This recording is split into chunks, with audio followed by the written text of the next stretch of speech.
A'udzubillahi minasyaitonirrajim. Bismillahirrahmanirrahim. Alhamdulillahirabbil alamin.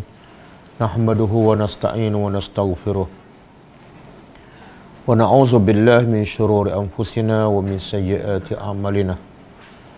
May yahdihillahu fala mudilla lahu wa may yudlil fala hadiya lahu. Asyhadu an la ilaha illallah wahdahu la syarika lah wa asyhadu anna Muhammadan abduhu wa rasuluh. Subhanaka la ilma lana illa ma 'allamtana innaka antal alimul hakim. Allahumma 'allimna ma yanfa'una wanfa'na bima 'allamtana wa zidna ilma. Allahumma ati anfusana taqwaha wa zakkiha anta khairu man zakkaha anta waliyuha wa maulaha. Rabbi yassir wa la tu'assir, Rabbi tammim bil khair, amma ba'du. InsyaAllah kita sambung tadabbur surah Al-Mutaffifin. Kita sampai ayat yang ke-28. Kita tengok pengajaran ayat yang lepas. Ayat yang lepas Allah bagi tahu manusia terbagi pada dua. Walaupun di dunia nampak berbagai-bagai fahaman, berbagai-bagai akhlak, berbagai-bagai akidah, tapi bila di akhirat hanya dua sahaja, iaitu satu al-fujjar, yang kedua al-abrar. Dan Allah bagi tahu balasan masing-masing. Pertama Allah bagi tahu rekod amalan fujar, tempatnya tempat yang hina, fi sijjin, di tempat yang paling bawah, di bumi yang paling bawah. Manakala rekod amalan al-abrar di tempat yang paling tinggi, illijin. Kemudian Allah bagi tahu pula balasan untuk dua-dua golongan tersebut. Adapun sijjin, Allah bagi tahu balasannya ialah wailun, celakalah.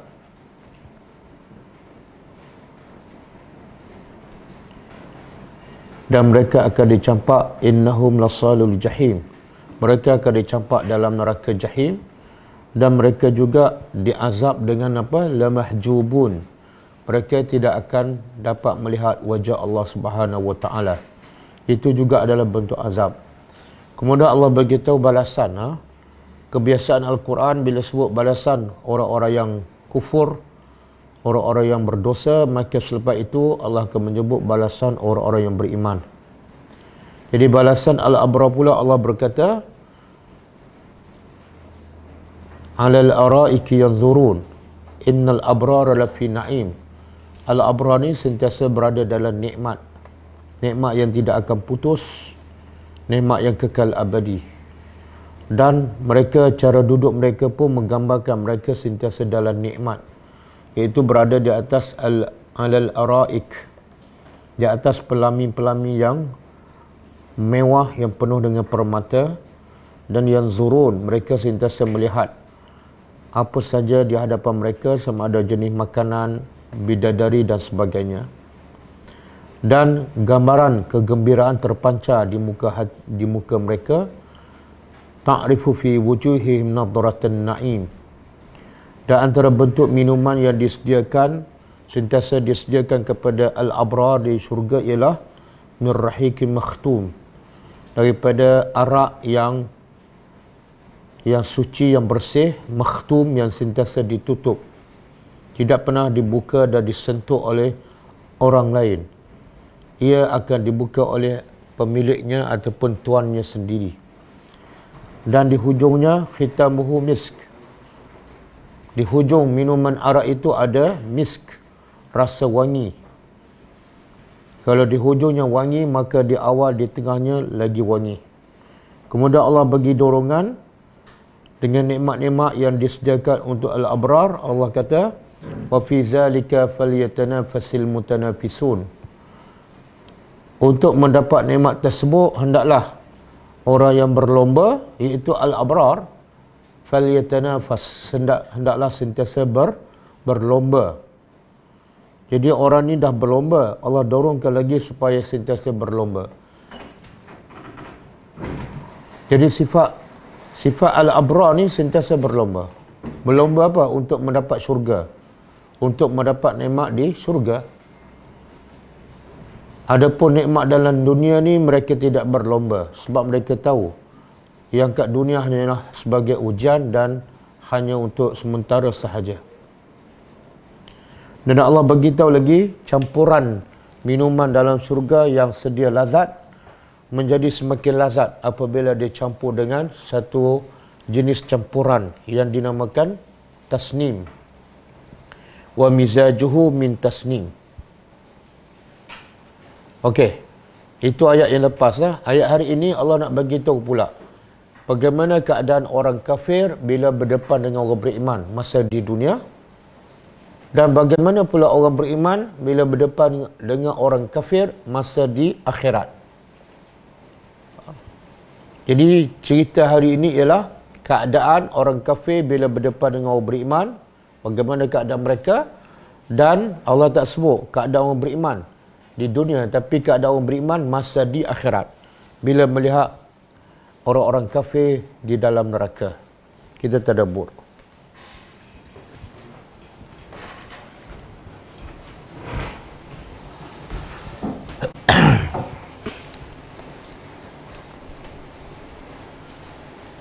A'udzubillahi minasyaitonirrajim. Inna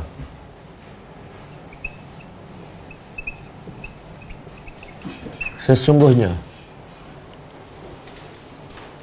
allazina orang-orang yang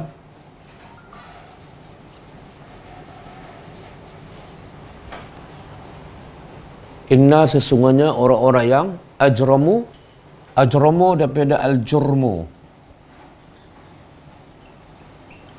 Al-jurmu makna dia al-ismu.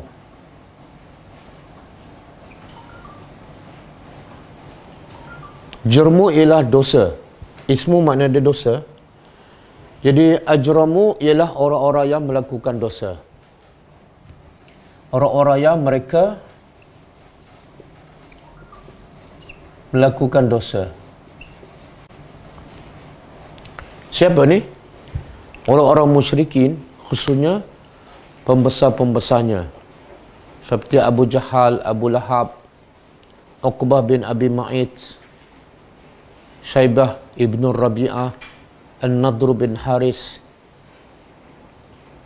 Jadi ajramu ni balik kepada orang-orang musyrikin dan lebih khusus kepada pembesar. Sebab yang suka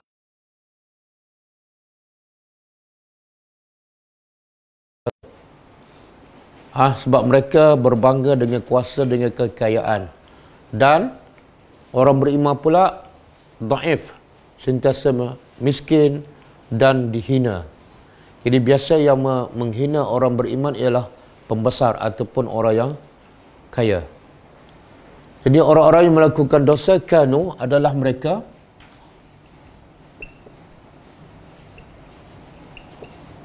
minal lazina, dari orang-orang yang mereka beriman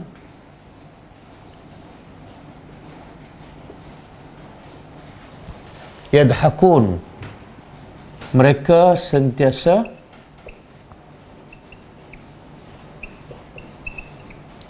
yadhakun, gelak ketawa.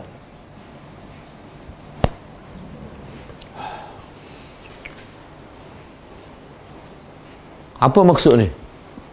Maksudnya ialah Allah nak beritahu keadaan orang kafir, khususnya musyrikin Mekah di kalangan pembesar, macam mana sikap mereka bila berdepan dengan orang beriman di Mekah. Ayat ni surah Makkiyah. Jadi keadaan orang kafir ialah sentiasa yadhakun, menggelakkan ataupun mempermainkan orang beriman. Allah guna yadhakun ni dalam bahasa Arab dipanggil fa'il mudhari'. Fa'il mudhari' menunjukkan apa? Sentiasa. Sentiasa kan. Jadi apa yang Allah nak bagi tahu? Ini Allah nak cerita ni, kanu adalah mereka, iaitu masa kat dunia. Apa sikap mereka? Yadhakun, iaitu sentiasa gelakkan orang beriman. Dia bukan bermusim, bukan ada bulan tertentu ke, hari tertentu ke, hujung minggu ke, tak. Yadhakun maksud dia lah setiap hari, sepanjang masa. Dan adakah orang kafir ni akan gelak pada orang beriman ketika di Mekah saja, ataupun ketika zaman Nabi sahaja, ataupun sepanjang masa? Sepanjang masa. Ada dalil tak? Cuba buka surah Al-Baqarah ayat 212. Surah Al-Baqarah ayat 212.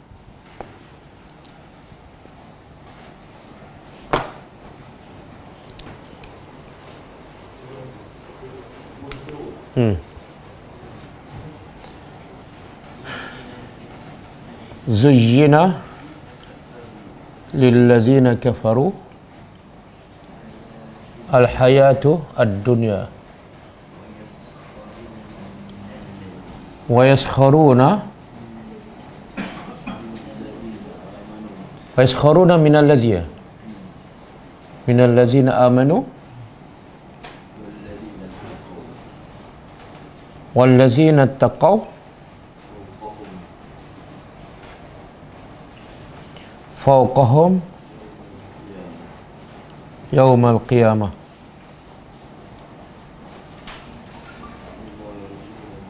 Wallahu yarzuqu man yasha'u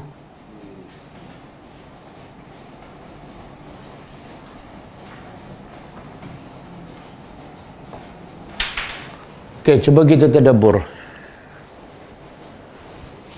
Zujina. Apa makna zujina? Ya? Dihiaskan ataupun dijadikan indah, dijadikan menarik. Kepada siapa? Kepada orang-orang kafir. Apa yang dijadikan indah dan menarik kepada orang kafir? Kehidupan? Apa kehidupan dunia? Apa dia kehidupan dunia? Harta, anak-anak, kan? Kereta, semua.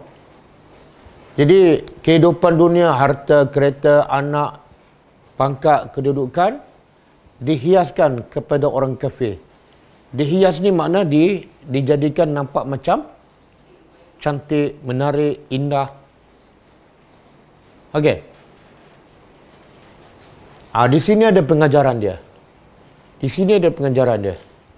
Apa pengajaran dia?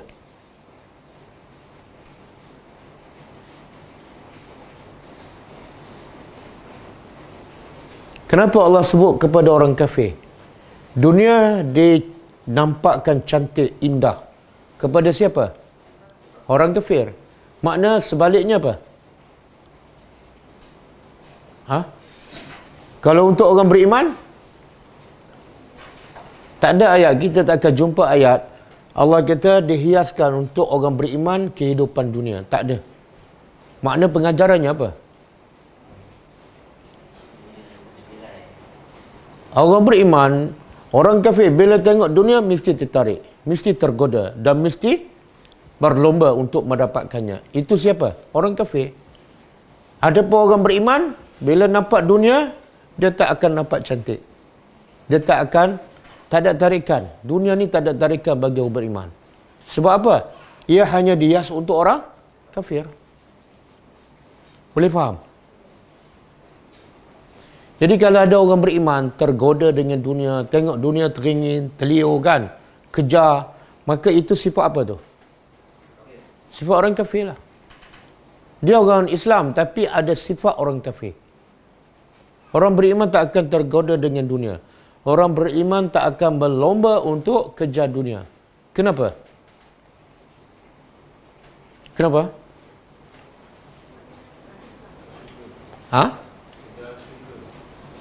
Kenapa tak kejar dunia? Sebab dunia tidak kekal.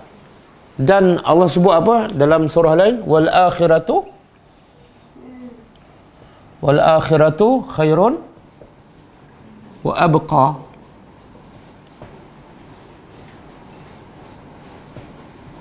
Allah kata, dan akhirat itu khairun, lebih baik dan lebih kekal untuk siapa? Untuk beriman. Jadi dalam mindset orang beriman, akhirat lebih baik. Maka dunia dia tak nampak cantik. Bila dia yakin akhirat lebih baik dan lebih kekal, dunia langsung dia tak nampak cantik. Boleh? Jadi muhasabah untuk diri kita, kalau kita ada lagi niat, keazaman, usaha untuk kejar dunia, untuk kumpul dunia sebanyak yang mungkin, maka sedarlah itu adalah sifat-sifat orang kafir. Dan juga menunjukkan kita tak yakin bahawa akhirat lebih baik. Saya bagi contoh macam ni. Nabi sebut dalam satu hadis kan, ad-dunya mazra'atu akhirah. Dunia adalah mazra'ah, apa mana?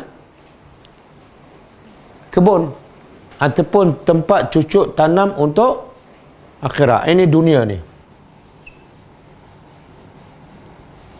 Dia orang beriman, mukmin. Dia tengok dunia hanya sebagai kebun. Untuk apa? Untuk mendapat hasil di akhirat. Hasil akhirat. Manakala untuk orang kafir ataupun mereka yang sama waktu dengannya, dia pandang dunia ni adalah sebagai apa? Syurga.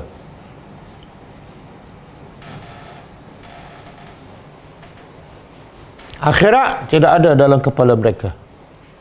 Sebab itulah hidupnya untuk syurga. Boleh faham?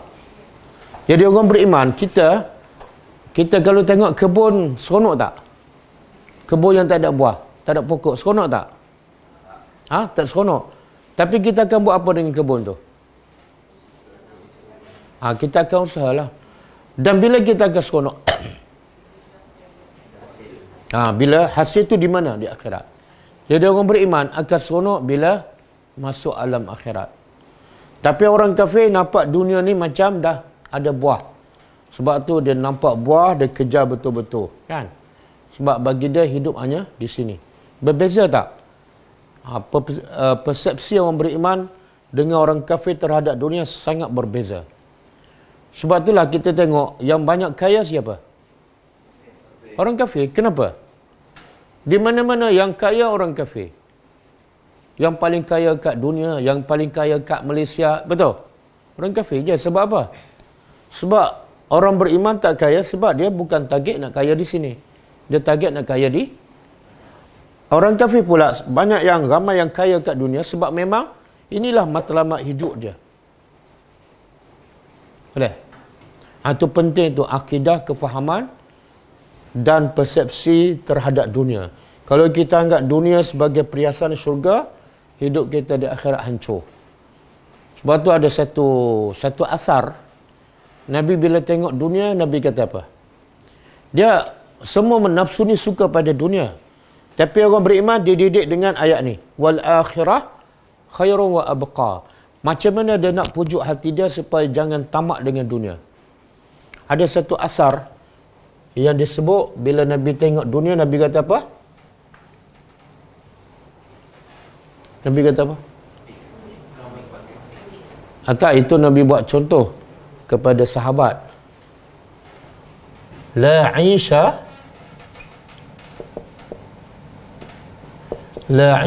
illa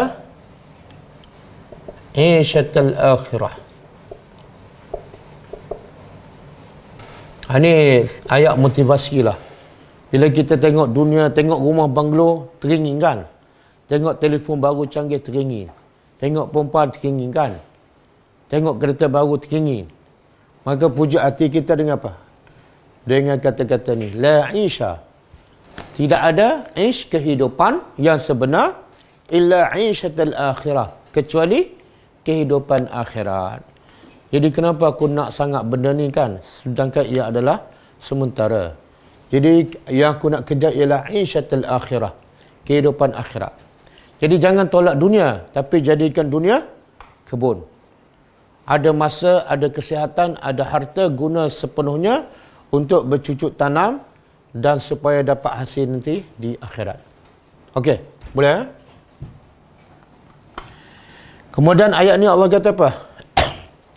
Dihias kepada orang kafir kehidupan dunia. Kemudian wayaskharuna. Dan wayaskharuna. Mereka menghina, mempermainkan, memperolokkan siapa? Minal lazina amanu. Ayat ni umum. Tengok, yang ni Allah guna yadhakun, fa'il mudhari'. Yang ni Allah guna yaskharun, fa'il mudhari' juga. Makna Allah nak bagi tahu orang kafir ni dulu, kini, selama-lamanya sentiasa mempermainkan, memperolokkan orang beriman. Sejak bila lagi ni? Sejak bila? Sejak bila orang kafir mula permainkan orang beriman? Mula gelakkan orang beriman? Ya? Iyalah, sejak zaman bila tu? Sejak zaman Nabi Nuh. Ada dalil. Cuba buka surah Hud ayat 38. Surah Hud ayat 38.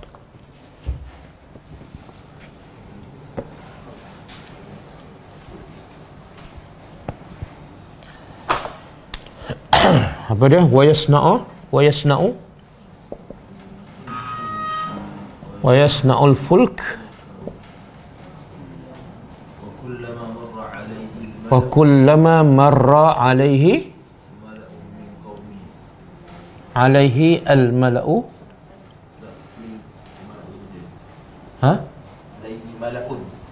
alaihi mala'un min qaumihi sakhiru minhu. Apa tu? Qala in taskharu minna fa inna naskharu minkum kama taskharun. Okey. Allah perintah Nabi Nuh melakukan buat kapal kan. Maka Nabi Nuh sami'na wa ata'na. Itulah tugas seorang hamba Allah, iaitu patuh je. Walaupun arah Allah tu macam tak logik kan. Buat kapal. Buat kapal pula kat mana? Bukan di tepi pantai. Tengah bandar kan. Jadi sifat orang beriman jangan bertanya. Kalau tahu hikmah, okey, alhamdulillah. Kalau tak tahu, sami'na wa ata'na. Di mana yang lebih menunjukkan kita hamba Allah? Antara dua keadaan ni. Kita tunduk pada perintah Allah dalam keadaan kita tahu hikmahnya.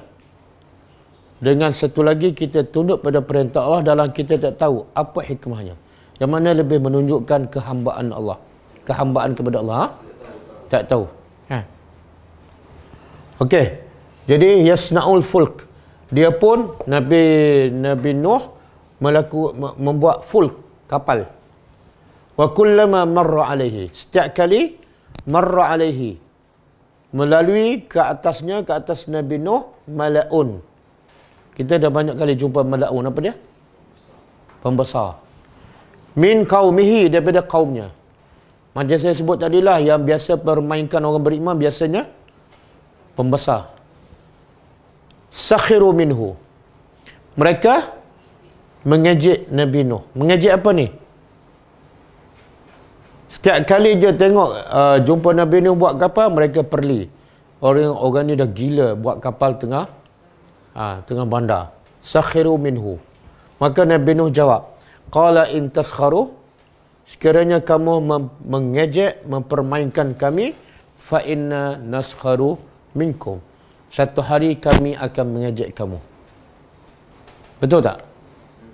Bila Nabi Nuh siap kapal, dah datang banjir, orang kafir pula hina ketika itu. Dan lebih khusus ialah di akhirat besok nanti kita akan belajar.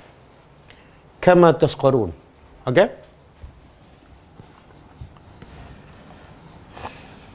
Okey, apa dia antara bentuk bentuk cara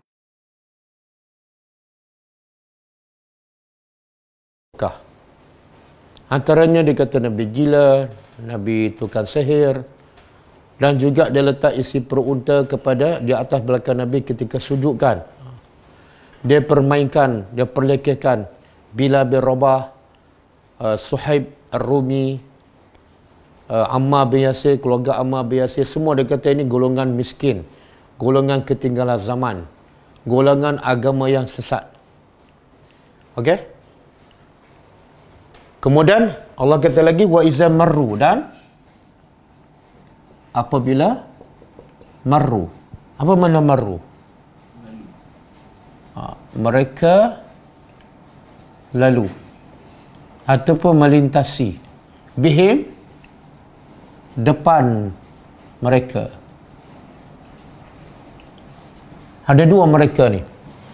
Apabila mereka melintasi depan mereka, siapa yang melintasi apa ni? Orang kafir berjalan dan melintasi depan orang beriman. Dan satu lagi, terbalik. Orang beriman melintasi depan orang kafir yang sedang bersembang. Yang mana satu betul? Dua-dua betul.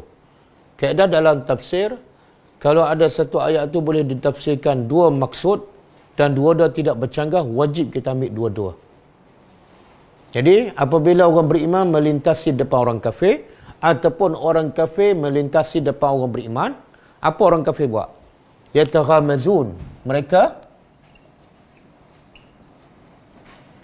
yataghamazun ni menghina ataupun memperli dengan menggunakan, dipanggil apa ni? Kening.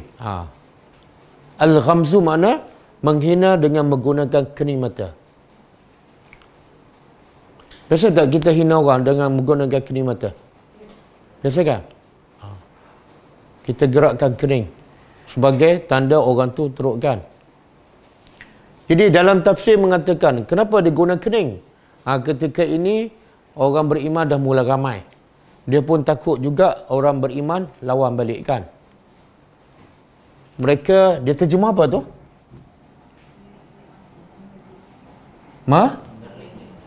Mengerlip.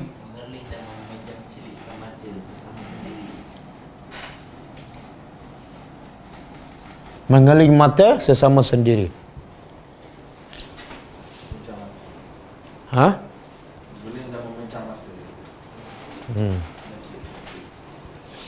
Jadi hukumnya berdosa tu.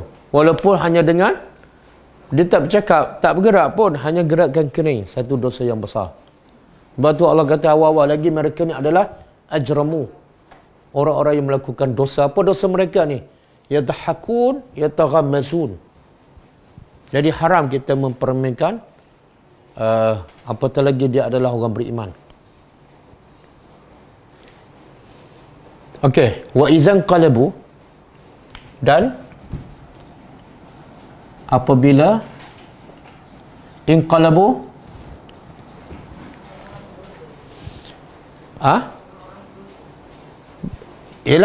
mereka tu orang yang berdosa, tapi inqalaba apa makna dia?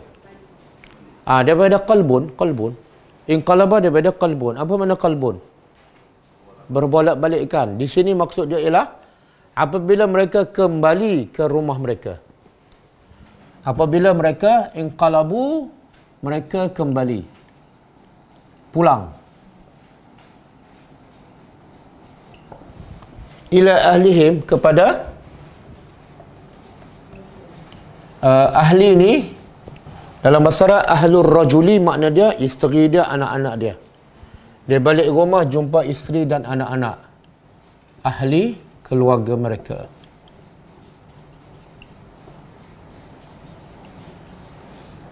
Inqalabu,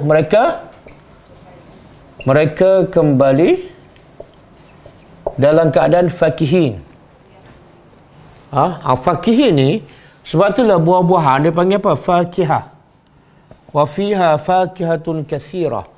Kenapa buah-buah ni asal dia samarah? Samaratun kan? Tapi ada ketika dinamakan fakihah. Kenapa? Sebab fakihah ni makna ada seronok. Dan apa kaitan dengan buah? Iaitu bila kita makan buah, seronok, puas. Ada tak orang makan buah tak puas? Dia beza makan buah dengan makan makanan kan? Kadang-kadang makan makanan kita tak puaskan. Berkeruk je. Tawar, masin kan? Tapi biasa kalau makan buah, ada tak makan buah tu berkeruk je? Ada? Nanti silap makan lah tu. Dia makan yang belum masak kan? Tambah-tambah kalau makan durian kan, musangking, muka macam mana? Dia ambil banyak-banyak kan, takut tak sempat kan? Fakihah dengan fakihin. Jadi bila mereka balik kepada ahli keluarga mereka, apa keadaan mereka? Fakihin. Mereka berseronok. Tengok Allah sebut keadaan orang kafir bila jumpa orang beriman. Step pertama apa dia? Yadhakun. Yang kedua, yataghamazun. Yang ketiga,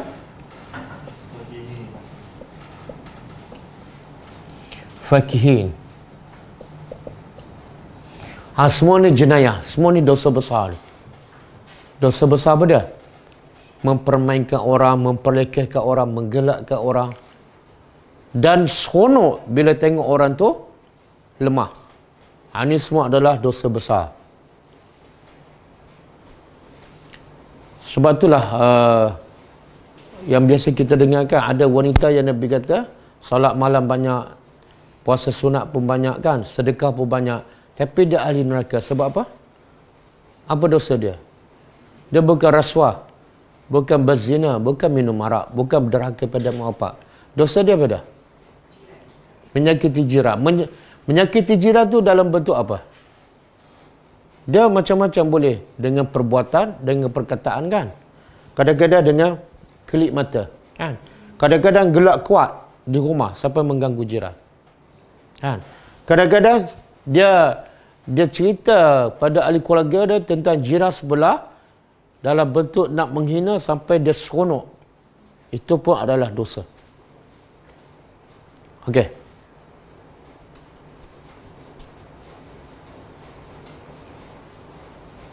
Ya, Allah sebut fakih ni sebenarnya Allah nak gambarkan apa? Kita bila kita balik ke rumah, biasa kita bersama apa dengan ahli keluarga yang kita nak hiburkan dia. Kita cari tajuk apa supaya kita terhibur, ahli keluarga pun terhibur. Cerita buat apa? Apa dia? Tak ada pengalaman. Balik-balik tu keadaan tengah bersedih, kita cakap semua gelak. Pasal? Holiday kan? Semua suka kan? Jadi Allah nak gambarkan orang-orang musyrikin ni, keluarga dia sangat suka satu tajuk.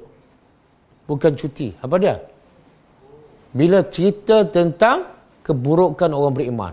Itu satu berita gembira bagi mereka, satu family. Boleh faham? Makna apa tu? Mereka sangat benci, sangat dendam pada semua orang beriman. Bila dengar cerita yang tak baik, melompat. Boleh faham? Sampai tahap tu mereka benci dan seronok bila dengar berita buruk tentang orang beriman. Sampai sekarang? Sampai sekarang lah. Tapi sekarang, orang beriman, orang kafir tu sangat mempermainkan orang beriman dan sangat seronok bila cerita keburukan orang beriman. Sebab apa? Kenapa mereka suka sangat dengar cerita keburukan orang beriman? Walaupun cerita itu tak betul pun, cerita reka-reka. Dia cerita, bapak balik dia kata, aku permainkan orang beriman, aku gelak dia. Ahli keluarga dia boleh gelak dengan cerita tu. Kenapa dia rasa macam tu? Sebab dakwah yang dilakukan oleh Nabi sangat-sangat berkesan dan sangat-sangat membencikan mereka dan menakutkan mereka. Bila dengar suami mereka dapat gelakkan orang beriman, dia rasa puas. Sebab dia takut pada perkembangan Islam. Sebab Nabi buat kerja dakwah. Tapi sekarang, ada tak keadaan orang kafir, sifat dia kepada orang beriman macam ni? Ada tak? Jumpa orang beriman, permainkan, gelak. Ada? Tak ada.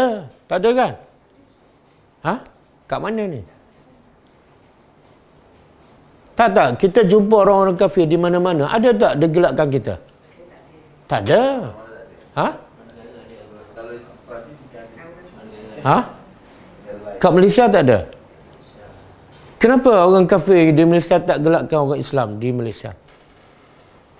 Adakah orang Malaysia, Islam di Malaysia ni baik sangat? Ha?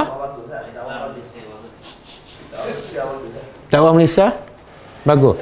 Jadi dakwah zaman Nabi tak bagus. Ha? Jawapannya sebab apa? Sebab kita tak buat kerja dakwah.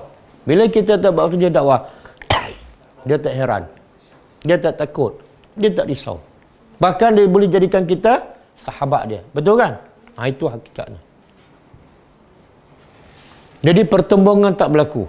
Boleh berkawan dalam politik, dalam bisnes, betul kan? Berjiran apa semua. Sebab dakwah tak berlaku. Kita hanya berkawan sahaja. Okey. Kemudian wa iza ra'auhum, dan apabila ra'auhum, mereka melihat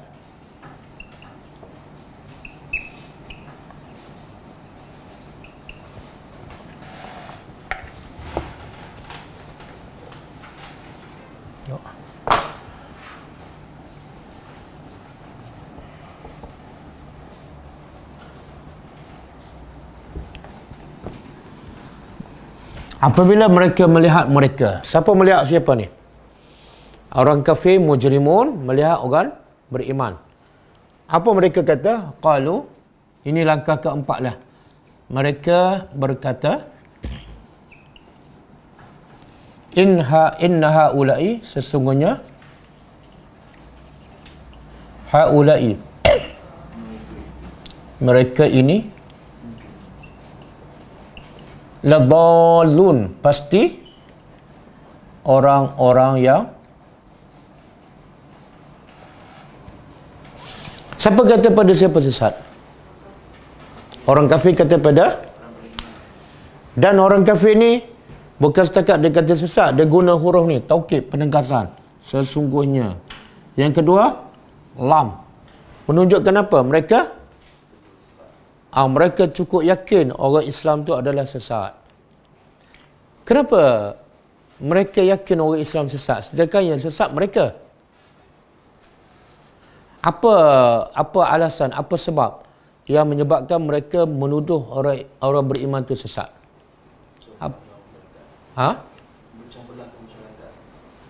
Memecah belahkan masyarakat. Lagi?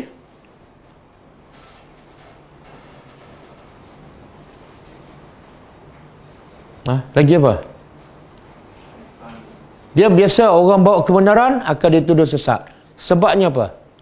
Antaranya memecah belahkan masyarakat. Satu lagi, sebab utama ni, bila kita buat kerja dakwah, orang akan tuduh kita sesat walaupun kita di pihak yang benar.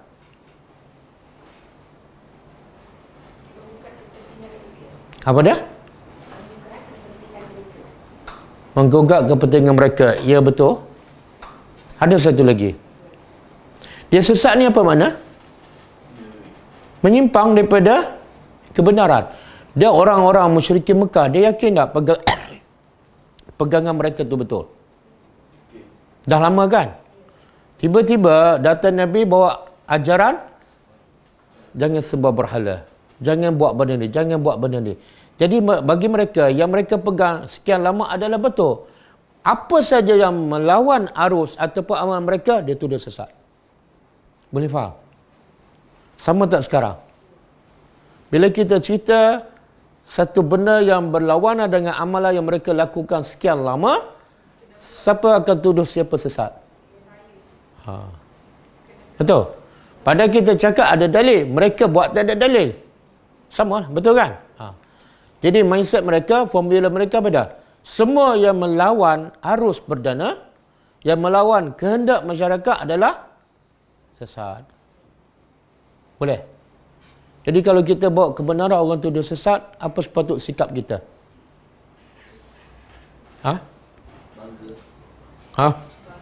Apa sikap kita?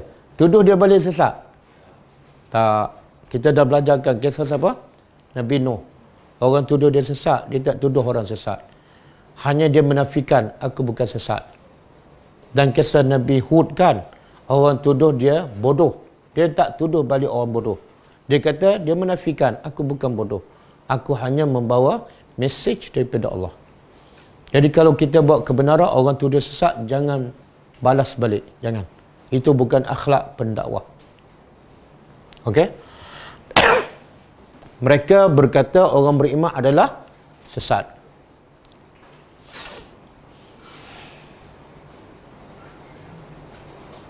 Ni kalau kita kata yang baca Yasin malam nisfu Sya'ban kan? Yasin berapa kali?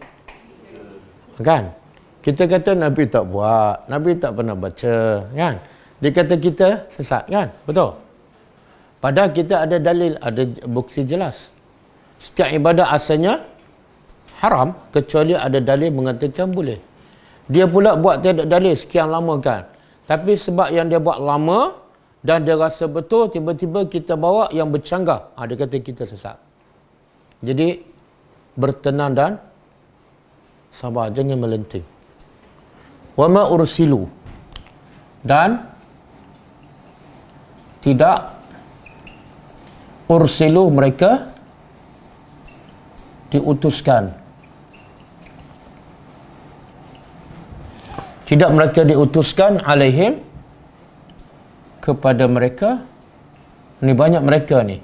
Kalau tak faham dhamir ganti nama mereka, kita tak faham ayat. Hafizin sebagai hafizin apa dia? Sebagai penjaga ataupun wakil. Apa maksud ayat ni? Apa maksud? Allah kata tidaklah mereka diutuskan kepada mereka sebagai penjaga. Siapa ni? Mereka tidak diutuskan. Siapa mereka? Orang kafir. Mereka, orang kafir tidak diutuskan kepada mereka. Siapa mereka yang kedua? Orang beriman. Sebagai penjaga. Apa maksud? Dia orang kafir tuduh apa orang beriman? Sesat. Jadi Allah balas balik. Kamu diutuskan, dicipta oleh Allah bukan sebagai qadi, bukan sebagai hakim untuk menghukum orang. Boleh? Hafizi makna wakil, penjaga, penghukum, bukan. Bukan kerja kamu. Kamu adalah sebagai hamba. Ikut je perintah Allah, bukan keluar hukum. Boleh? Kita pun sama, kita tak boleh menghukum orang sesat. Kita hanya tugas menerangkan hukum yang Allah dah sebut dalam Quran. Tidak ada hukum baru. Agama dah lengkap. Ada saya baca, tengok satu video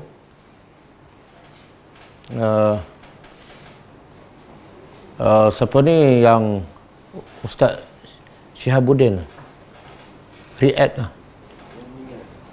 tak yang Ustaz Syihabuddin kan.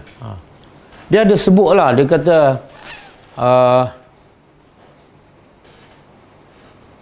yang bila dia sebut isu Khidir, ada yang mengatakan masih hidup kan. Dia kata dalil yang mengatakan Nabi Khidir hidup adalah tak betul, bukan daripada Quran, bukan daripada hadis sahih. Bahkan semua cerita-cerita pasal Khidir hidup adalah cerita daripada Israiliyat. Tak ada satu pun, bahkan bercanggah dengan dalil Al-Quran. Quran kata, kullu nafsin za'iqatul maut, kan? Setiap orang akan mati. Tak ada yang kekal hidup. Kecuali Nabi Isa. Nabi Isa pun Allah bagi tu. Sebab apa? Allah belum matikan dia. Nabi Isa pun akan mati. Jadi bila dia cakap macam tu, orang hantar kat post dia, dia kata, mana ada? Ada dalam kitab. Mana? Dia kata tak ada dalam kitab. Ada. Jadi Ustaz Syihabuddin kata, Memang ada dalam kitab. Tapi satu-satunya kitab yang bila disebut dalam kitab tu mesti betul. Quran je. Quran je.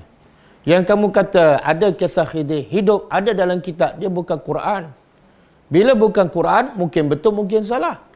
Kemudian dia kata, termasuklah kitab Sahih Bukhari, dia tak setaraf dengan Al-Quran. Bahkan dalam kitab Sahih Bukhari, ada Imam Bukhari sendiri memberitahu, dalam hadis dia ada dia sebut hadis dhaif. Kata-kata tu orang balas balik. Dia kata, siapa nak tengok ahli neraka, inilah muka dia.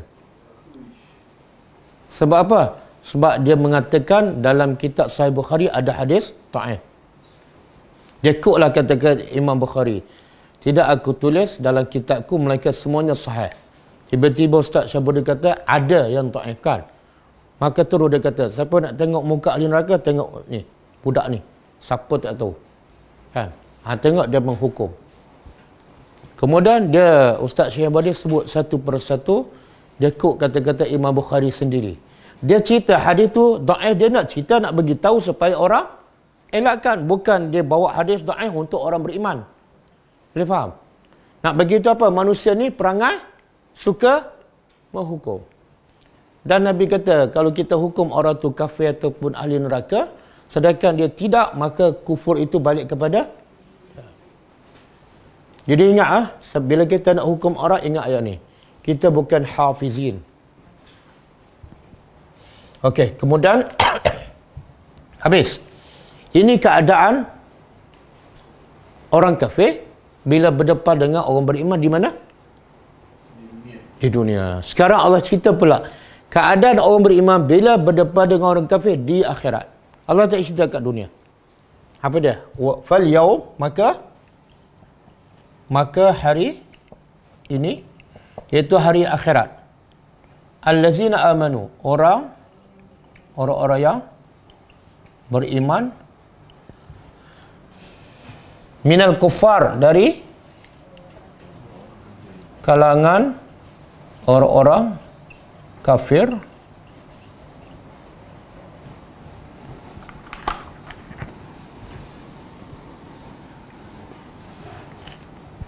yadhakun, mereka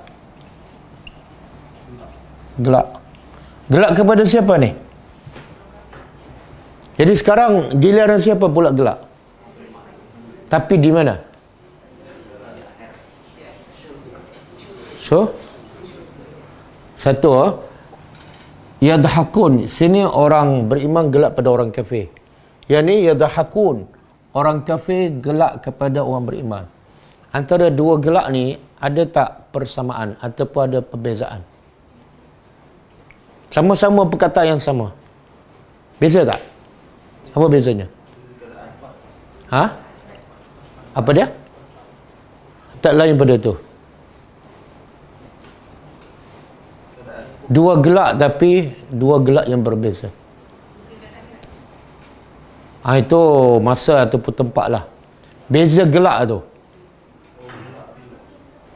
Apa dia?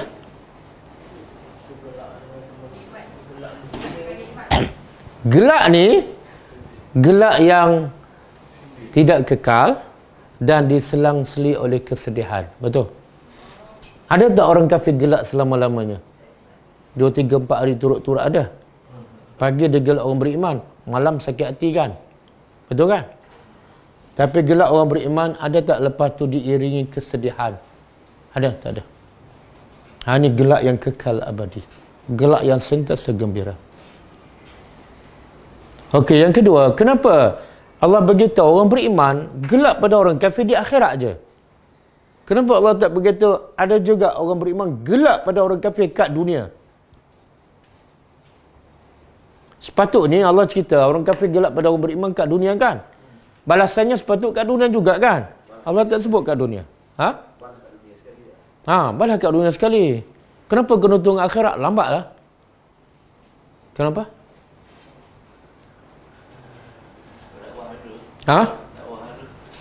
Tugas orang beriman apa dia? Gelakkan orang ke berdakwah? Berdakwah. Satu.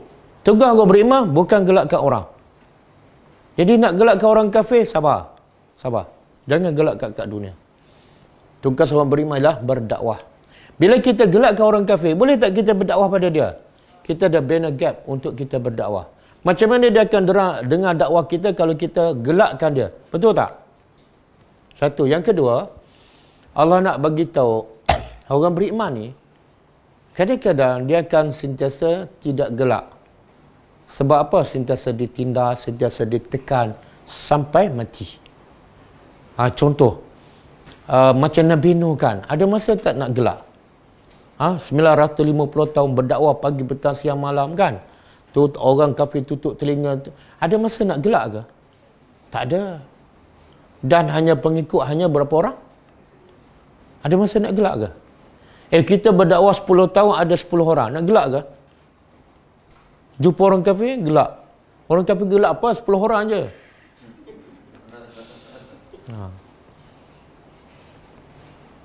Kemudian ada juga riwayat mengatakan, Nabi kata di akhirat besok, ada Nabi jumpa Nabi yang ada 2 orang pengikut. 2 orang pengikut nak gelak apa? Dan ada Nabi yang tak ada pengikut. Apa makna tak ada pengikut?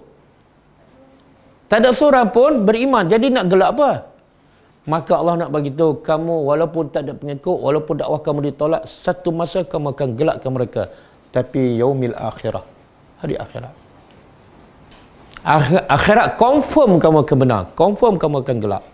Jadi jangan risau bila kamu digelakkan masa kat dunia. Jangan risau. Bukan penyakit, bukan kudis pun. Ini Allah bagi jaminan. Kamu nak gelak boleh, tapi di akhirat. Sebab tu ayat ni sama kan? Allah kata apa? Sebelum ini Allah kata Allah hiaskan kehidupan dunia pada orang kafir. Dan orang kafir sentiasa permainkan orang beriman kan? Ni, surah apa dia ni? Baqarah ayat 212 kan? Orang kafir yaskharuna, permainkan orang beriman. Tapi Allah kata apa? Wallazina taqaw. Cuba terjemah. Dan orang yang bertakwa fauqahum. Fauqahum apa dia? Atas pada orang kafir. Tapi bila ni? Yaumal qiyamah. Kat dunia mungkin orang kafir kat atas kan? Pembesar, pemimpin, ada kuasa orang beriman, sentiasa di bawah, ditindaskan. Tapi Allah kata, tunggu. Orang bertakwa di atas. Orang kafir di bawah. Tapi yaumal qiyamah. Tunggu je. Boleh? Jadi jangan cepat nak gelakkan orang. Apatah lagi dalam keadaan kita tak berdakwah apa, nak gelak apa orang kafir.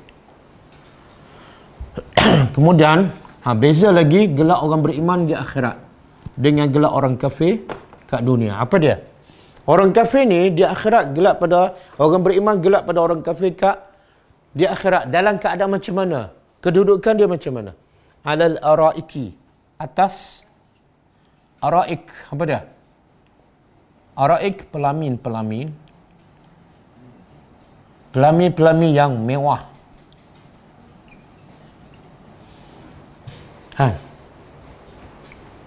Pelamin yang mewah ni ada permata. Milik siapa ni? Kita boleh duduk berapa lama? Selama-lama kan? Tapi orang beriman tak nak berebut yang ni. Dia nak berebut apa? Duduk atas kapal mewah tu. Apa? Cruise. Kadang-kadang kena bayar 1,000. Berapa hari? 2 hari. Kan? Kononnya nak belajar kan? Yang ni, lebih pada cruise ni. Kapal, pelamin-pelamin, milik dia 24 jam. Jadi dia gelakkan orang kafir sambil duduk atas pelamin. Orang kafir gelakkan orang Islam sambil berjalan kan? Balik rumah. Kemudian yang zurun, mereka melihat. Melihat apa ni? Mereka gelakkan orang kafir di akhirat, di atas pelamin, dan sambil mereka melihat. Melihat apa? Mereka melihat orang kafir disiksa, mereka melihat nikmat-nikmat yang Allah sediakan untuk mereka, mereka melihat macam-macam, pelamin dan sebagainya. Boleh buka surah As-Saffat ayat 50. Tengok gembiranya orang beriman. Di antara topik perbincangan orang beriman dalam syurga apa dia? Allah kata apa? Surah As-Saffat Fa'akbala. Okey, ayat 51, ambil 51. Qala qailun minhum inna li qarin.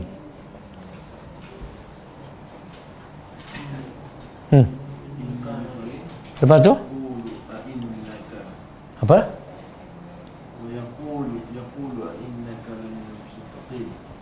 Wa yaqulu a innaka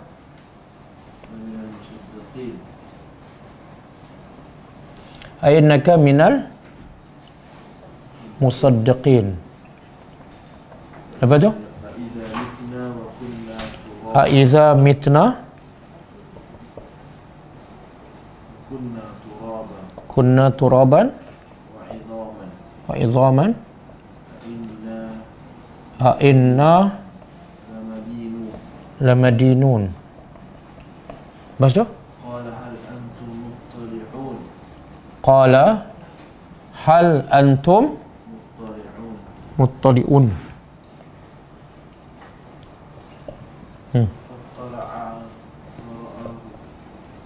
Fattala'a fara'ahu fi sawa'il jahim. Tengok ni orang kafir bila tengok orang beriman dia fakihin, seronok. Tapi orang beriman masa tu bukan diseksa, kan? Cuma dhaif, lemah. Tengok qala qailun, telah berkata orang yang berkata. Siapa ni? Ahli syurga. Minhum, di kalangan mereka. Mana mereka bercakap sesama mereka ahli syurga. Innali qarin, sesungguhnya aku ada.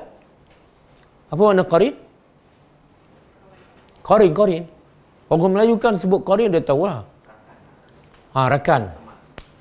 Kawan. Wa yaqul, dan kawan aku ni masa kat dunia berkata, a innaka minal musaddiqin. Dia kata pada aku masa kat dunia, adakah patut kamu ni termasuk orang yang percaya pada hari kebangkitan? Sebab kawan aku ni tak percaya. Dia pula permainkan aku. Adakah patut kamu percaya? Kemudian dia bagi hujah dia. Aiza mitna, adakah bila kita semua mati, kunna turaban, dan kita menjadi tanah, wa izaman, dan tulang, a inna lamadinun, adakah kami akan dibangkit dan dihisap? Tak masuk akal. Siapa cakap ni? Kawan kepada orang beriman. Mana kawan dia tak beriman dengan hari akhirat, kan? Kemudian di akhirat besok dia kata apa? Qal, orang beriman dalam syurga, dia kata pada kawan yang beriman juga dalam syurga, hal antum muttali'un, kamu nak tengok tak kawan aku yang tak percaya pada hari akhirat dalam neraka? Kamu nak tengok tak? Fattala'ah, lalu kawan dia dalam syurga, tala'ah, tengok. Maka dia melihat kawan aku tu fi sawa'il jahim, dalam neraka yang tengah-tengah ataupun neraka yang paling bawah. Boleh faham? Apa yang nak cerita ni? Apa nak cerita ni? Mereka borak dalam syurga. Yang menggembirakan mereka pada dia tengok kawan dia dulu yang degil tak nak beriman. Cuma tengok kawan ni sekarang duduk dalam neraka. Boleh? Ini antara bentuk mereka orang beriman gembira dan menggelakkan pula orang kafir. Jadi kita boleh tengok tak musuh kita dalam neraka? Boleh kenal. Boleh kenal tak? Macam mana boleh kenal? Dah kena terbakar hangus. Itu kita tak payah fikirlah. Ini kalau ikut ayat ni dia kenal. Dia nampak kawan dia tu betul-betul di tengah-tengah neraka. Wali'azubillah. Masa tu tak ada rasa kesian kah? Kita kalau tengok orang kena bakar, kesian tak kalau kat dunia? Kesian. Tapi bila tengok kawan kita yang memang kafir lah dibakar dalam neraka, ada rasa kesian tak? Tak ada. Kenapa tak ada? Adakah hati kita keras? Waktu dah bagi apa? Oh, jadi tengok orang kena bakar pun bahagia. Waktu tu Allah dah cabut rasa kesian, tak ada. Sebab apa? Sebab bila kita kesian pada orang macam ni, kita tak akan bahagia. Duduk dalam surga nak makan je, tengok pada kawan kat neraka. Tak ada bahagia, tak jadi makan kan? Allah dah cabut dah. Okey? Kemudian last sekali Allah kata apa? Hal adakah suwiba? Suwiba apa dah? Diberi suwiba daripada sawab, pahala. Diberi ganjaran. Al-kufar kepada kafir, kepada orang-orang kafir. Makanu, apa yang mereka lakukan. Oh, soalan ni soalan apa ni? Allah tanya, setelah orang kafir yang gelakkan orang beriman, kat mana tempat mereka di akhirat? Masuk neraka kan? Masa dia gelakkan orang beriman, dia rasa tak dia betul? Dia rasa tak dia adalah orang yang terbaik kan? Maka Allah tanya, dengan perbuatan kamu kufur dan gelakkan orang beriman, adakah kamu diberi ganjaran atas perbuatan kamu? Tak. Sebab kamu sebenarnya dibalas dengan azab neraka. Boleh? Jadi pengajaran untuk kita apa? Apa pengajaran antara pengajaran kita dapat kutip ni? Daripada ayat 29 sampai 36.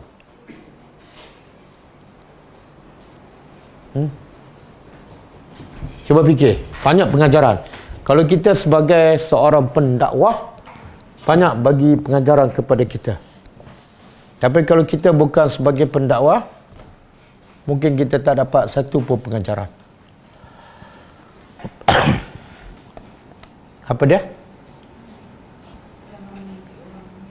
Apa dia? Jangan hina orang suka hati. Betul lah, orang beriman tak. Pengajarannya apa? Orang beriman tak akan menghina orang. Bila menghina orang, itu perangai orang kafir. Orang beriman tak akan menghina orang. Bila kita suka menghina orang, suka galakkan orang, kita ada ciri-ciri perangai orang kafir.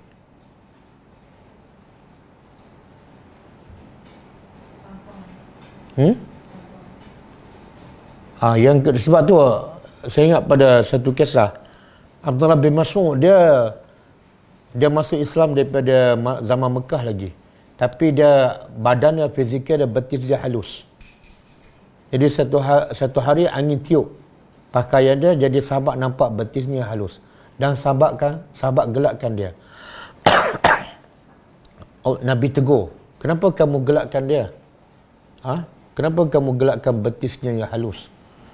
Kamu tahu tak, betisnya yang halus tu kalau ditimbang dengan bukit Uhud yang besar dan panjang tu, kalau ditimbang, betisnya lebih berat daripada bukit Uhud. Kenapa betisnya yang halus lebih berat daripada bukit Uhud? Sebab nilai imannya. Jadi Nabi tegur, jangan gelakkan.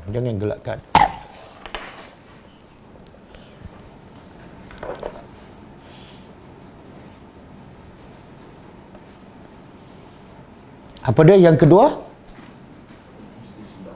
Apa dia? Yang kedua, jangan menghukum orang. Jangan menghukum orang. Sebab kerja menghukum ialah kerja orang kafir. Kerja menghukum ialah kerja orang kafir. Dan hak menghukum adalah hak Allah Subhanahu Wa Taala. Kerja kita hanyalah berdakwah ataupun menerangkan hukum.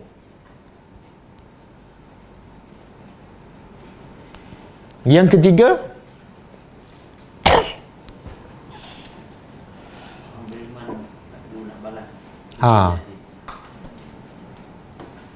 bila kita diejek, dipermainkan, maka kita jangan membalas dengan perbuatan yang sama.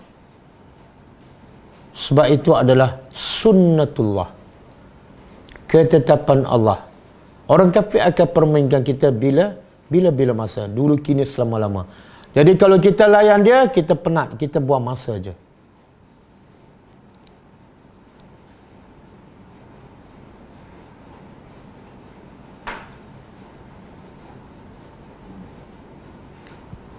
Tapi kalau ini untuk kafir tak ada dari segi kita Islam dengan Islam terpakai juga lah kan. Macam mana? Islam dengan Islam terpakai juga lah. Betul, betul. Sebenarnya dalam tafsir Syekh Saleh Utsaimin, dia sebut ni, dia yang suka permainkan orang Islam, suka gelakkan orang Islam, dia bukan orang kafir saja, tapi juga orang Islam yang buat benda yang bercanggah dengan Islam, termasuklah yang buat benda bid'ah. Kan?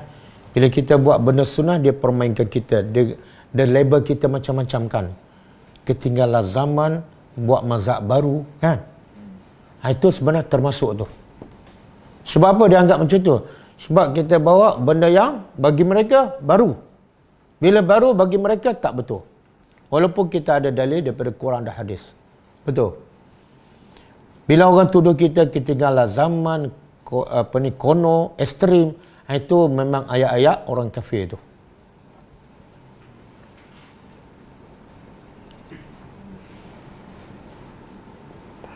Apa lagi pengajaran?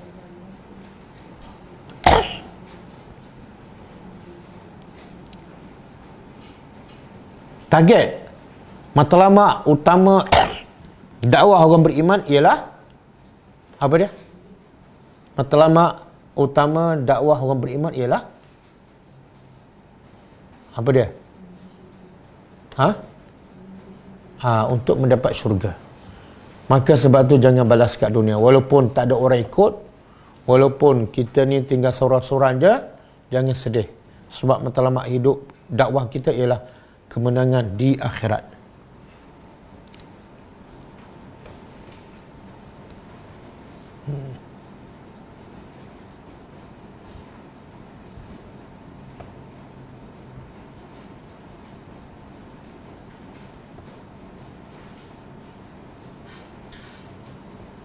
Okey, boleh Kita kita habis surah Al-Mutaffifin.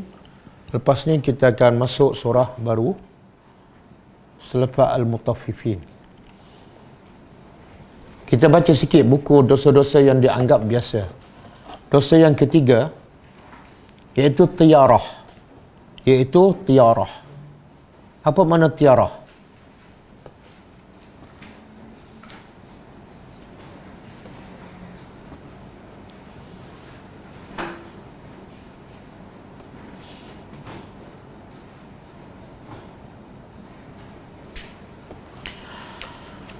Tiarah ialah merasa nasib sial ataupun meramal nasib buruk. Antaranya bila kita melihat burung kan? Ataupun binatang-binatang lain ataupun apa sahaja. Dalilnya dalam surah Al-A'raf ayat 131. Surah Al-A'raf ayat 131. Allah kata apa? A'udzubillahi minasyaitonir rajim. Fa iza jatuhumul hasanatu qalu lana hazihi wa in tusibhum sayyi'atun yatajjaru bi Musa wa man ma'ahu. Maksudnya, kemudian apabila datang kepada mereka kebaikan, mereka berkata, ini adalah usaha kami. Ini kisah kaum Nabi Musa. Bila datang benda baik kepada mereka, mereka kata apa?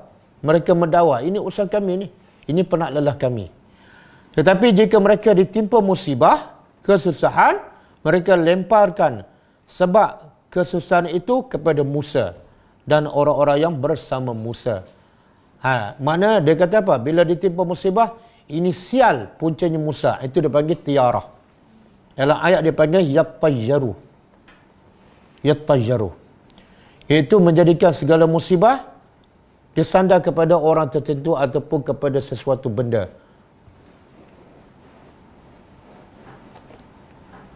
Dia kata contoh dahulu di antara tradisi orang Arab adalah jika salah seorang mereka hendak melakukan sesuatu pekerjaan, musafir misalnya, maka mereka meramal peruntungannya dengan burung. Salah seorang daripada mereka memegang burung. lalu melepaskannya. Jika burung itu terbang ke arah kanan, dia itu nasib baiklah, dia jalan. Tapi kalau lepas burung, tiba-tiba burung terbang ke arah kiri, dia kata ini tanda-tanda tak baik. Dia batalkan musafir tersebut. Ada tak orang Melayu macam tu? Ada.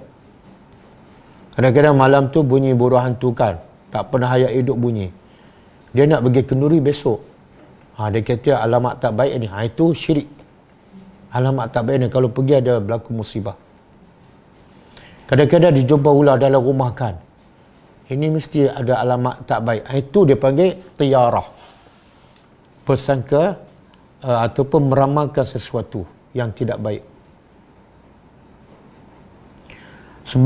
Oleh itu Nabi SAW hukum perbuatan tersebut diterangkan oleh Nabi. Hukum tiarah ni Nabi sebut dalam satu hadis yang sahih riwayat Imam Ahmad. Nabi kata apa? At-tiyaratu syirkun. Tiarah itu adalah syirik. Menganggap sial disebabkan sesuatu adalah syirik.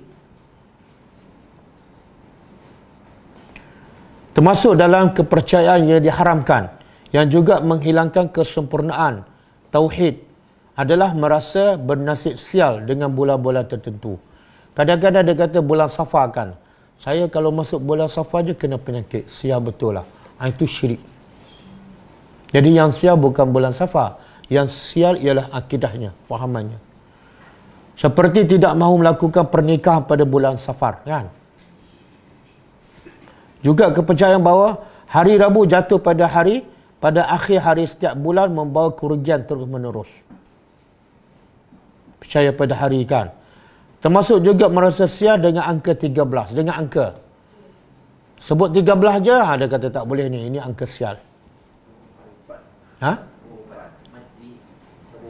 Nombor 4. Kenapa nombor 4? Oh, Cina nombor 4. Angka tak ada ong. Misalnya jika ia pergi membuka tempat perniagaannya, lalu di jalan melihat orang buta sebelah matanya, serta-merta ia berasa bernasib sial sehingga mengurungkan niat membuka toko. Dia nak buka kedai dia, tengok-tengok ada orang buta kat depan. Dia kata ini sial ni. Dia pun tutup. Kan? Ada kat Melayu?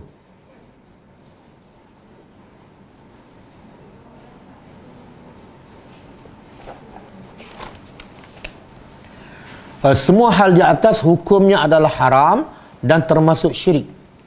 Rasulullah SAW berlepas diri daripada mereka yang beramal dengan al-tiyarah. Sebagaimana disebut dalam hadis riwayat Imran bin Husain, laisa minna man tatayyara wala tutujira lahu wala takahana wala tukuhina lahu wa az-zunnuhu qal aw sahara aw suhira lah. Maksudnya kata Nabi SAW, tidak termasuk golongan kami orang yang melakukan ataupun meminta tayarah. Minta ilmu tayarah. Meramal ataupun meminta diramalkan. Dia pergi jumpa bomoh, dia tanya bomoh, boleh tak ramal nasib masa depan saya? Maka Nabi tak mengaku ummah. Bomoh berkata, kamu lahir bulan berapa? Bulan Safar. Berapa hari bulan? 13. Memang sial lah. Kamu buat apa-apa semua tak jadi ni. Kalau kahwin pun cerai. Kan? Dua-dua buat benda yang syirik. Tarikh lahir kan? Dia campur tarikh lahir kan? Keluar nombor. Itu samalah. Kalau dia percaya boleh jadi syirik. Dia kadang-kadang dia rasa sial sebab orang. Contohlah. Ada anak saudara dia duduk kat rumah dia kan. Sejak anak saudara dia duduk, bisnes dia down, dia pun ada masalah. Dia kata, ini punca sialnya, punca kamu lah. Kamu bawa sial. Kadang-kadang dia salah ke ustaz. Sejak ustaz mengajar kampung kita ni huru-hara.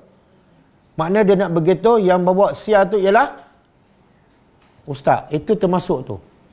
Kita pernah baca tak kisah ni?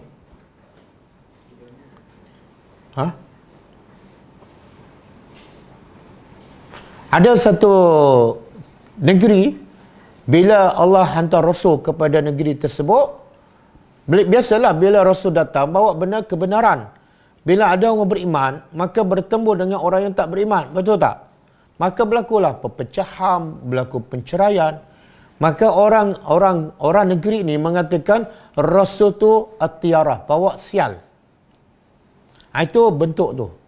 Dan kisah ni Allah sebut dalam surah apa ni? Kaum kepada Rasul mengatakan Rasul ni pembawa sial. Dalam surah apa? Surah apa? Surah Yasin. Kan? Perasan tak? Kisah yang mana ni? Awal-awal lagi surah Yasin, Allah kata apa? Ayat 13. Wadrib lahum mathalan ashabal qaryati iz ja'ahal mursalun. Allah kata pada Nabi Muhammad, buatlah contoh pada orang musyrikin. Contoh, apa dia?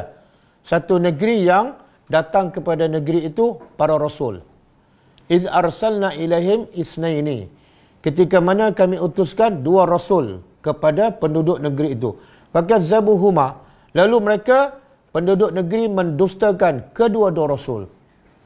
Lalu Allah buat apa? Fa'azzazna bisalis. Kami tambah satu lagi. Bukan Allah turun azab. Allah tambah satu lagi rasul sebagai rahmat Allah. Kemudian faqalu, rasul-rasul ini berkata, inna ilaikum mursalun. Kami diutuskan oleh Allah kepada kamu. Kami bukan nak buat benda jahat. Kemudian saya nak sebut di sini ayat 18. Apa kata kaum ni kepada Rasul? Qalu inna tatayyarna bikum. Tatayyarna bikum. Siapa yang selalu baca Yasin ingat ayat ni.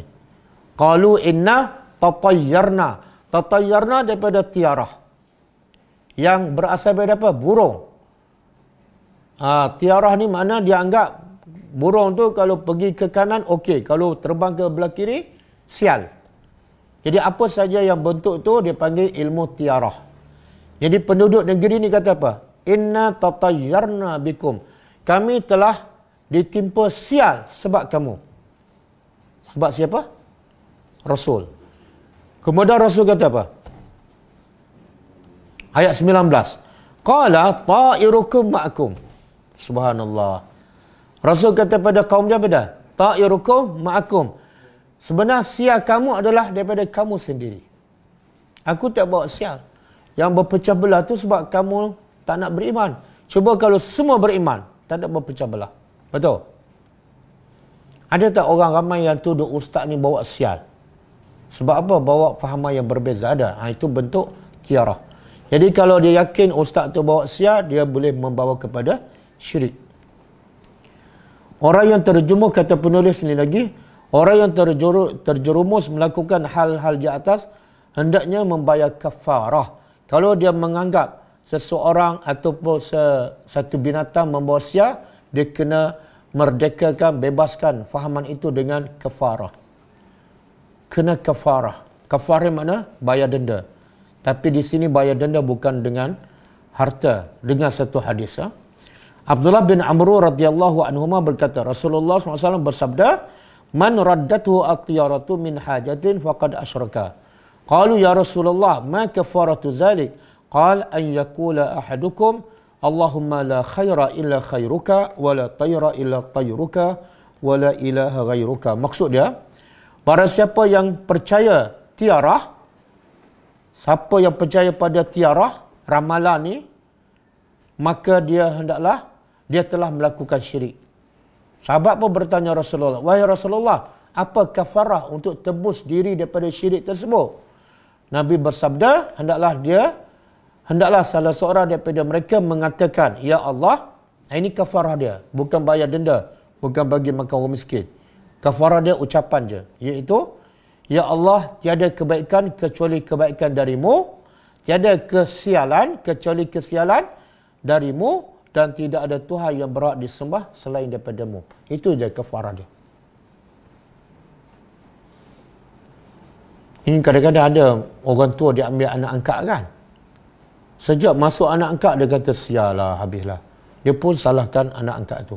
Itu termasuk. Okey, cukup lah.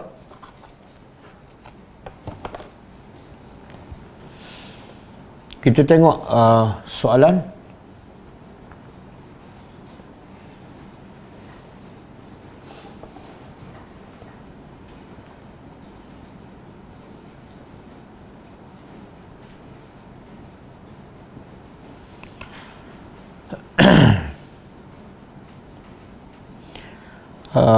Soalan, adakah betul yang ada sahabat yang akan mencari sahabat yang dulu sama-sama buat kebaikan di dunia tapi tak jumpa di syurga, dan dia akan cari sahabatnya? Betul, itu betul. Dia akan cari sahabat yang ada dalam neraka, tapi sahabat mana ni? Sahabat yang masih ada iman dalam hatinya. Adapun cerita tadi daripada surah Saf, dia tengok sahabat dia yang bukan sahabat lah, kawan, mungkin jiran ke, satu pejabat ke, kawan yang kafir kepada Allah, yang tak beriman, itu memang masuk neraka dan kekal. Adapun yang cari sahabat tu, sahabat yang masih ada iman dalam hatinya, walaupun sebesar zarrah. Assalamualaikum Ustaz. Waalaikumsalam. Nak tanya, Ustaz baca tadi, meramal yang buruk tu syirik. Bagaimana pula meramal yang baik? Adakah syirik juga? Contoh, horoskop dan tarikh lahir. Yang kita sebut ni, Azhar. Tarikh lahir yang biasa orang kita buat sebagai motivasi. Tak, dia sebenar bukan isu meramal. Isu dia ialah percaya kepada ramalan. Sama ada ramalan yang buruk ataupun ramalan yang baik. Dia hukum dia sama-sama boleh membawa kepada syirik. Kalau kita percaya dengan tarikh lahir kita boleh memberi kebaikan pada kita, syiriklah. Sebab tak ada satu yang boleh memberi kebaikan kecuali Allah sahaja. Tarikh lahir ke, orang ke, benda ke, binatang, tak ada satu boleh bagi kebaikan. Sebab tu Allah haramkan sembah berhala. Kenapa? Sebab dia tak boleh memberi apa-apa kebaikan. Dan juga tak boleh menolak mudarat. Dan dia tidak mencipta apa-apa. Dia ikut ramalan Al-Quran. Bukan ramalan. Kaedah Al-Quran apa dia? Siapa yang beriman, siapa yang bertakwa, Allah kata apa? Pasti dia tenang, pasti dia bahagia, pasti rezeki tak disangka. Kenapa nak dengar ramalan manusia kan? Dengarlah bukan ramalan tapi kaedah yang pasti betul daripada pencipta manusia.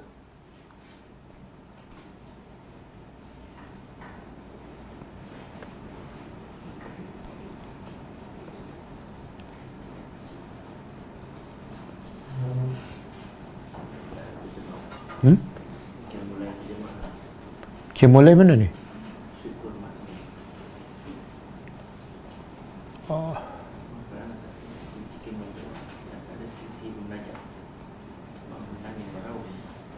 Apa nama tu? Tak jumpa lah.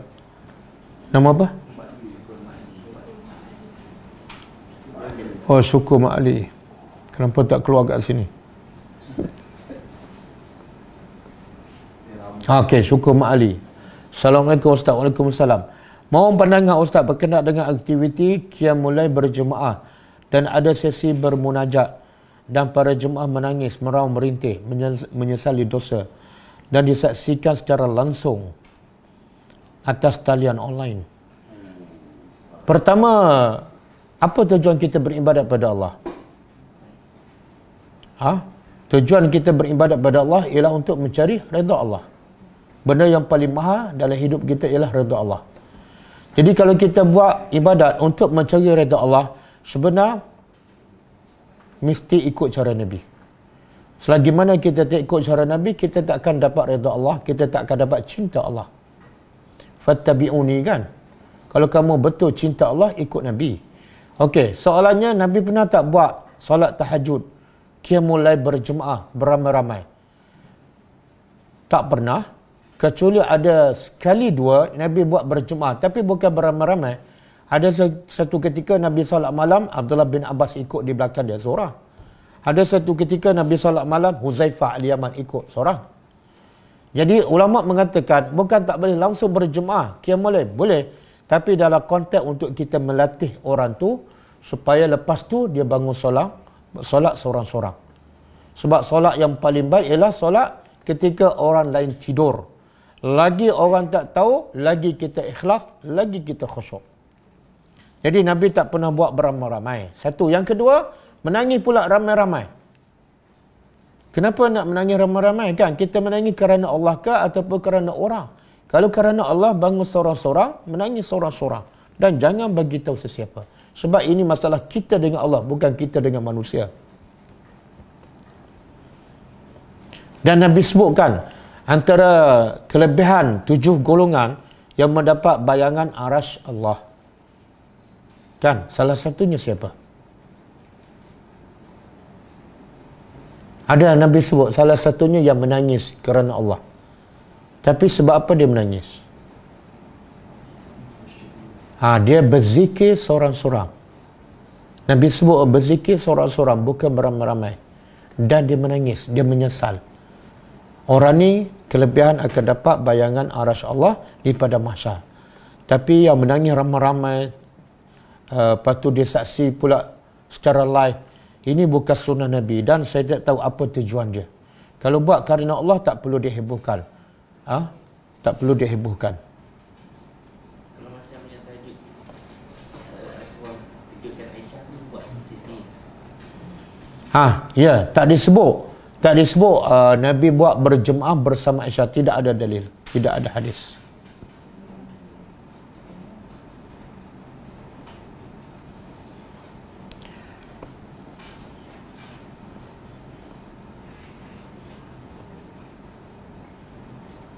Assalamualaikum Ustaz. Ada tak dalil yang mengatakan kurma ajwa aliyah adalah kurma yang terbaik? Saya tak jumpa dalil. Cuma ada dalil daripada peniaga lah. Kurma ajwa adalah kurma yang paling mahal. Yang dalil paling baik saya tak pasti. Wallahualam. Nabi sebut dalam satu hadis, siapa yang makan kurma ajwa setiap pagi sebelum makan apa-apa 7 biji, maka dia dapat mengelak daripada sihir. Tapi dalam hadis itu Nabi tak kata ajwa terbaik. Nabi kata makan kurma ajwa. Kena bezakan. Jadi wallahualam, saya tak jumpa hadis mengatakan ajwa adalah yang terbaik. Ada orang kata ajwa adalah kurma Nabi. Bukan. Kurma orang yang tanam pokok itulah. Kurma Nabi habis lama dah makan.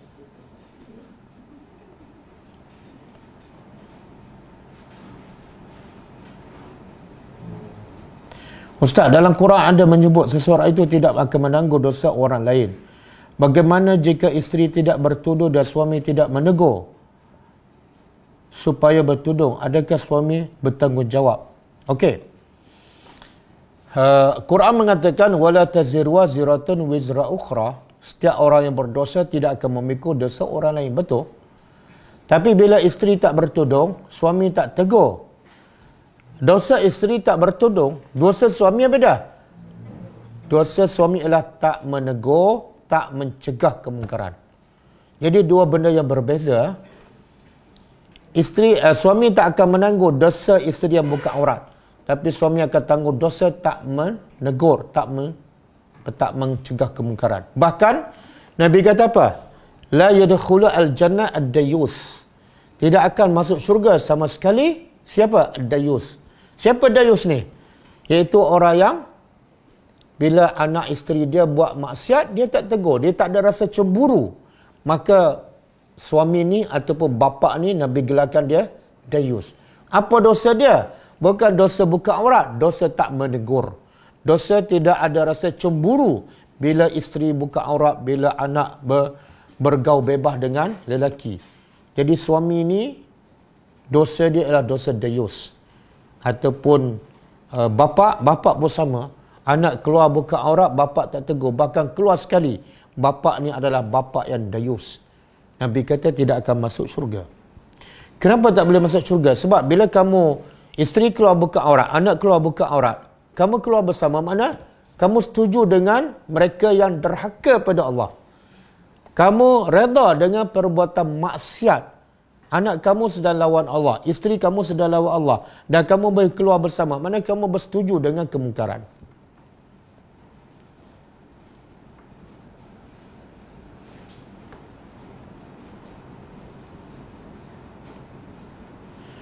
Macam buat tapai kalau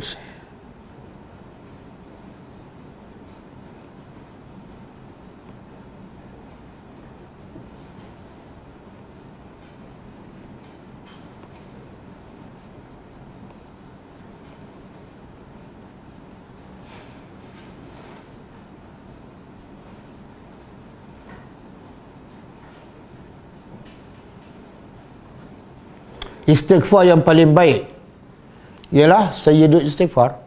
Allahumma anta rabbi la ilaha illa anta khalaqtani wa ana abduka wa ana ala ahdika wa wa'dika mastata'tu. Dalam zikir pagi petang ada.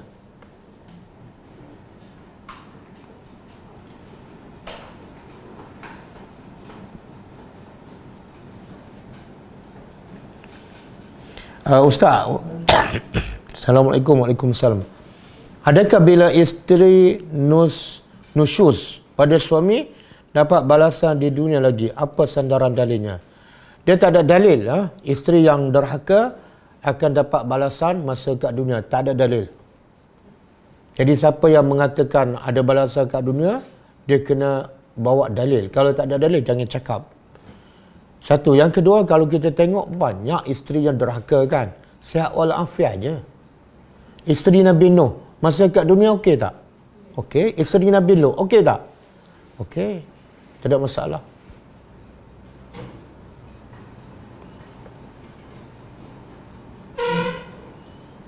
Ada bapa siap cakap, biarkan anak dia tak pakai tudung, tak boleh paksa-paksa, nanti tak ikhlas. Okey. Kalau dia kata biarkan anak tak pakai tudung, tak boleh paksakan. Kalau paksa, tak ikhlas. Saya nak bagi contoh lah, analogi. Bila anak kamu sakit kan, kamu bawa dia pergi hospital ataupun klinik kan, doktor bagi ubat, anak tu tak suka ubat, kamu paksa tak? Jangan paksa, nanti dia makan ubat tak ikhlas. Jangan paksa. Kenapa paksa? Sebab kamu nak dia sihat. Dan anak memang, orang bukan anak je, orang semua tak suka ubat. Jadi ada benda yang bila dia tak suka, kena ada unsur paksaan di peringkat awal. Kan? Sama juga makan. Anak tak nak makan, kita paksa tak dia makan. Ya, kadang-kadang kita nak kan, paksa dia rotan supaya dia makan. Kenapa? Kalau tak makan, dia boleh membawa penyakit. Jadi kalau untuk hidup kat dunia pun kita kena paksa, apatah lagi tutup aurat, solat. Itu untuk hidup kekal abadi. Jadi kena ada unsur paksaan. Sebab tu Nabi kata apa? Didik anak kamu solat, ajar anak kamu solat ketika 7 tahun. Tapi kalau 10 tahun tak solat, Nabi kata apa? Pukul. Pukul tu ada unsur paksaan. Wallahu alam.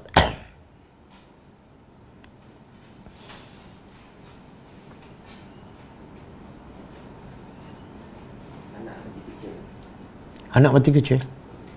Adakah anak yang mati kecil menunggu kedua ibu pun jadi kecil?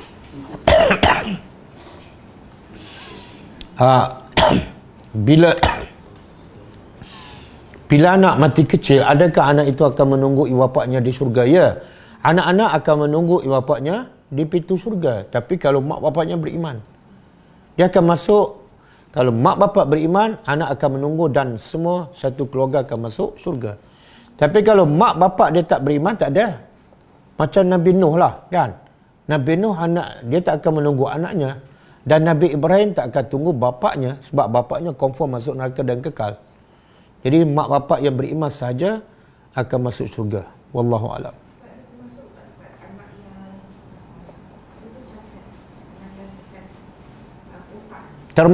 Termasuk. Mana dia masalah mental lah. Yalah. Dia ahli syurga tu, insya-Allah.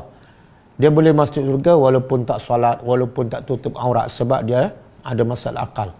Allah tak akan tanya, sebab syarat nak dipertanggungjawabkan mesti berakal.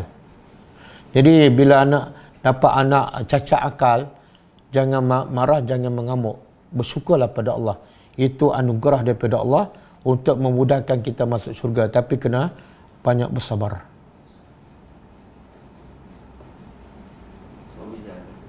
Jika isteri kematian suami kahwin lain, adakah dia dapat hukum isteri suami yang pertama dalam syurga? Bila isteri kematian suami, lepas tu dia kahwin suami lain, jadi soalan dia, adakah dia akan dapat di akhirat besok dapat jumpa suami? Kalau kamu nak suami pertama kekal, janganlah kahwin lain. Tamak pula.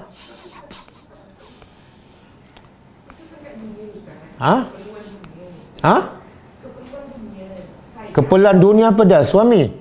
Mana kamu perlukan suami barulah? Sudahlah, jangan cari suami lama.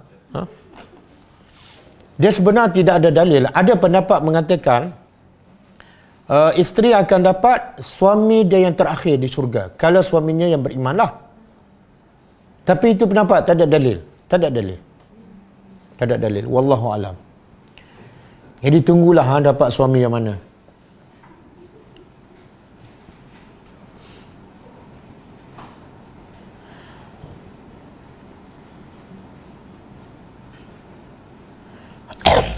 Adakah isteri menanggung kalau dah tegur tak salat? Suami tak salat, isteri dah tegur, isteri bebas. Isteri tak menanggung dosa.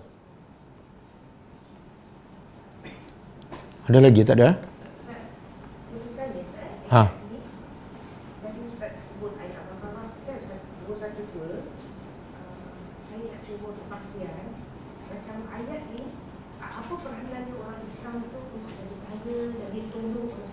Macam mana? Orang Islam ni Ustaz, seolah-olah dunia ni adalah milik orang kafir saja. Ha? Kan? Tapi sekiranya ada orang Islam yang berjaya di dunia ni, kemudian dia menolong pada orang persekitaran ni. Macam mana? Maksud saya, seolah-olah ayat yang tadi kita bincangkan ni, bahawa kita harus fokus kepada akhirat dia Ustaz kan? Tapi sekiranya orang ni, dia orang beriman, kemudian dia pun kaya, dia menolong orang lain, definisi itu untuk mencari Tak, macam ni. Orang beriman, matlamat dia hidup untuk akhirat. Tapi dia kena gunakan dunia. Dia tak boleh tolak dunia. Dunia ni jambatan ke akhirat. Kalau dia tolak dunia, dia membakar jambatan ke syurga. Faham? Tapi dia jadikan dunia sebagai jambatan laluan untuk ke akhirat. Bukan sebagai matlamat. Orang kafir ni dia jadikan dunia ni sebagai destinasi terakhir dia. Apa-apa dunia je. Sebab tu 20 nak habis-habis. Okey? Itu satu. Yang kedua, orang beriman bila nak syurga, dia kena buat terbaik kat dunia. Mengikut kehendak Allah. Bila dia buat terbaik, dia akan jadi, kalau dia kuasai dunia, dia akan jadi pemimpin yang paling amanah. Yang paling adil. Yang paling saksama. Sebab apa? Sebab dia ada pertimbangan dosa pahala. Sebab itulah bila Nabi dah sahabat kejar akhirat, tapi akhirnya dunia datang tak kepada mereka. Nabi dah sahabat jadi penguasa di Madinah. Dia kejar akhirat. Peringkat awal apa dah? Tinggal Mekah. Tinggal dunia Mekah. Tapi dapat tak dunia Madinah? Dan akhir sekali dapat balik tak menguasai Mekah? Dan akhirnya Islam menguasai hampir 2/3 dunia. Tapi ikut acuan Al-Quran. Ikut kehendak Allah Subhanahu Wa Taala. Akhirnya orang beriman kalau kejar akhirat dengan betul, dengan ikhlas, dia akan menguasai dunia. Tapi ikut kehendak Allah. Dunia akan makmur. Okey. Jadi nak kaya silakan. Tapi ikut kehendak Allah. Jangan jadi kekayaan dunia sebagai matlamat. Tapi sebagai alat untuk mendapat kekayaan di akhirat. Okey, soalan last. Bayi yang meninggal sedangkan ibu bapa bukan Islam. Bagaimana satu bayi itu? Ya Allah, ahli syurga. Semua Nabi kata, kullu mauludin yuladu alal fitrah. Fa'abawahu yuhawidanahu au yumajjisanahu au yunassiranahu. Setiap anak dilahirkan dalam keadaan fitrah. Tak kira anak siapa. Anak Abu Jahal ke, anak Sami Belu ke. Kalau dia mati, dia lahir masa kecil, fitrah dia suci. Dan kalau dia mati, ahli syurga. Tapi kalau anak orang Islam, lahir, suci. Tiba-tiba bila dah balik, murtad. Mati dalam murtad, masuk neraka. Okey? Jadi semua anak yang mati ketika kecil, sama ada anak orang Islam ataupun orang kafir, mati dalam fitrah dan insya-Allah masuk syurga. Cukup kan? Kelas kita akan datang besok pukul 10.30 insya-Allah. Kita tutup dengan membaca tasbih kafarah. Subhanakallahumma wa bihamdika asyhadu an la ilaha illa anta astaghfiruka wa atubu ilaik. Assalamualaikum warahmatullahi wabarakatuh.